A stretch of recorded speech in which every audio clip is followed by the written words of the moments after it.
Hello to all my friends out there. This is how to make scones at home with me, Rhoda. I'm making raisin and walnut scones. You don't have to put walnuts or raisins. You can make them plain, and it's everything most people have at home. Okay, one of the tricks is if you have a big bowl, then half of the messes will never happen because it will all be in the bowl. Okay, so I start out with the dry ingredients. Okay, it's 2 cups flour, but I'm making a half a batch, so I have 1 cup flour. It is 2 1/2 teaspoons baking powder, 3 tablespoons sugar, and a half teaspoon salt. So I have that here. It's all the dry ingredients. And then you need, it would be a half cup butter, but I'm making half a batch, so we'll get to that in a minute here. Okay, so what I do is I pretty much sift all of the, I have a little, I mean, it doesn't have to be perfect, but I pretty much sift everything so that you get it all mixed up. So 1 cup flour. I buy these sieves at Dollar Tree. Okay, so now I'm gonna go with the baking powder. Normally you'd be measuring this. Well, I'm just going to sift it all. Normally I sift them one at a time, but because, you know, I measured them out. Okay, so now what's really, really bad is if you don't get all the baking powder mixed. So I'm going to mix it really good. I'm going to mix it a lot, because it's really going to ruin your enjoyment if you chop into some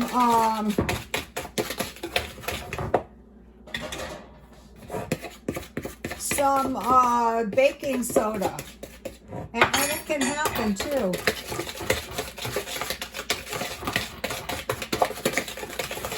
I think it come out better if you do this by hand. Okay, so now I have frozen butter. I just took it out of the freezer. So if it's frozen, it's going to be really, really cold. So since I'm making a half a batch, I need 2 tablespoons. So I'm going to measure it, but I'm not going to take it off because I want to shave it. This is going to make, you know, getting it into your flour so much easier. And if you mix them up by hand, they come out so much better than if you try to use a food processor. I guess you could, but you're going to see in a minute. This is, so my butter is frozen stiff. Okay, so that's the butter. Okay, so now what I do is I just go in the opposite direction and I kind of cut it up. So see how it's almost really small before I ever put it into my flour? Okay, so now what I use is I use a fork. A fork works really good. So I want to put my butter into my dry ingredients.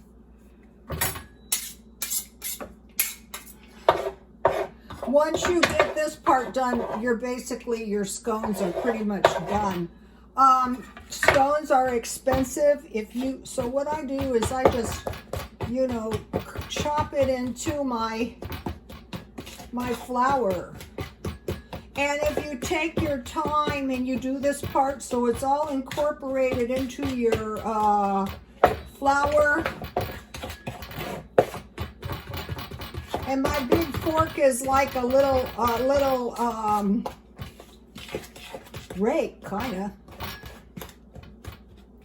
So my work was pretty much done for me before I even started this part. Oh, what I also love to use, if I can find it, is I love to use I use this for everything, and you can just go through it and kind of chop it. This is so much easier than like the 2 knives or even and see how your hands are never in it getting your butter. If your butter stays really cold, your scones are going to turn out a lot better.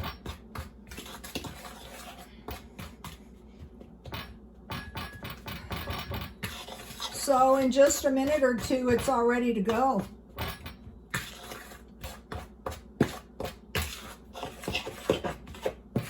I'm going to do one of these on bread baking too. You know, when you've been making it a long time. Okay, now it calls for buttermilk, but what I use, it calls for 1/2 cup buttermilk. So I have 1/4 cup evaporated milk, and I added a capful of vinegar, and it's see how it's coagulated just fine. Okay, and then it calls for 1 egg beaten. So what I have in here is I have 1 egg. It doesn't call for it, but I put an egg wash on, so I put the other egg white in here because, you know, no wasting. Okay, so now I want to beat my egg.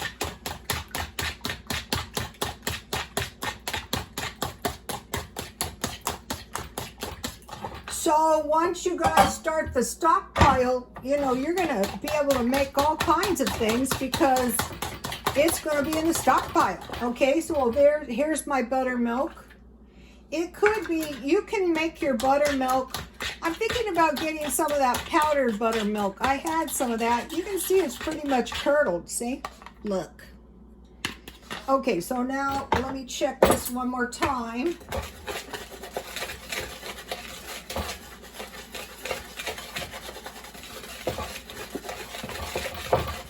Mainly, I just want to make sure all of my baking, what was it, baking soda? Yeah, no, baking powder. Okay, so now I want to make like a little well in the middle. This is the old-fashioned way, but there's reasons they used to do it this way.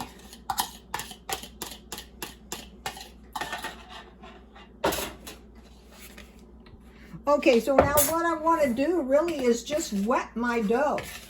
See how my dough is just, I'm just wetting the dough. I'm not stirring it. I'm just kind of allowing the dough to get into the flour. And what will happen is that it will like form into like a ball. And this smells good too, you guys. If you're new to the world of tea parties and scones, once you learn this, you can put anything in your scones. You can put cranberries. I have some sour cherries. I couldn't find them. I was going to use that.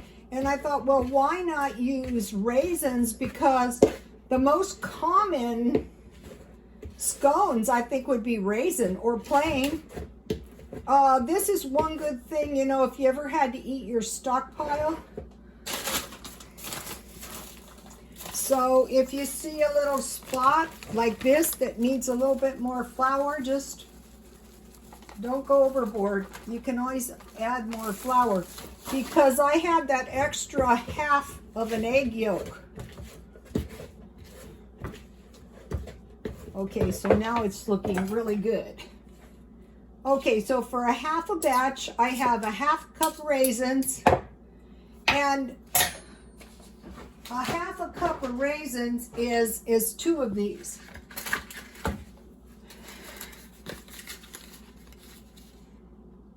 I bought them at Walmart. And then I have a 1/4 cup walnuts. And you really don't need more than that. This is going to give you a lot of fruit and nuts. because it's only 1 cup flour and it's going to give you a lot of scones.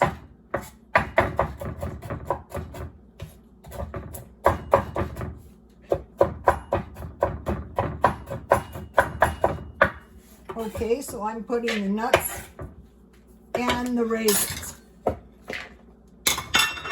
See how easy that was? Anybody, kids can mix these up. Kids will like these. It's best to teach them how to make them young because, you know, the people who make them the longest make the best ones. Okay, so now I don't really need this, but I do need a little flour because it's a pretty wet dough.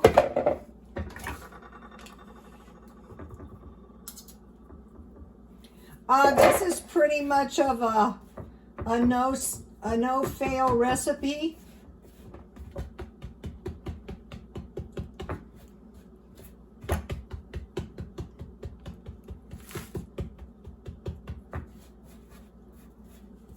Okay, so now I have a cookie sheet and I have some Crisco or lard, or you can, if you have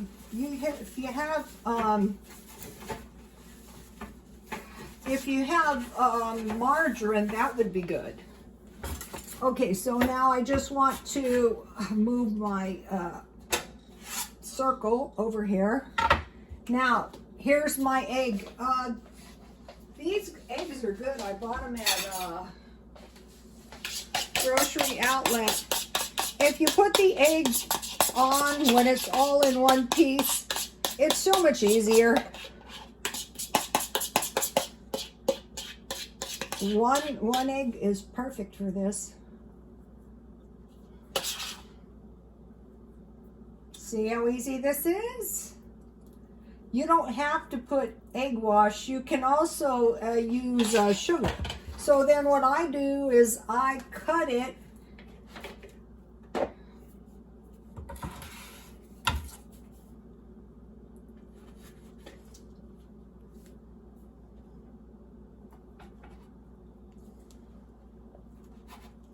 You can cut it after if you want, but if you cut it before, so now you just slip it in the oven, in a hot oven. You slip it at 425 for 15 to 20 minutes, pre-cooked.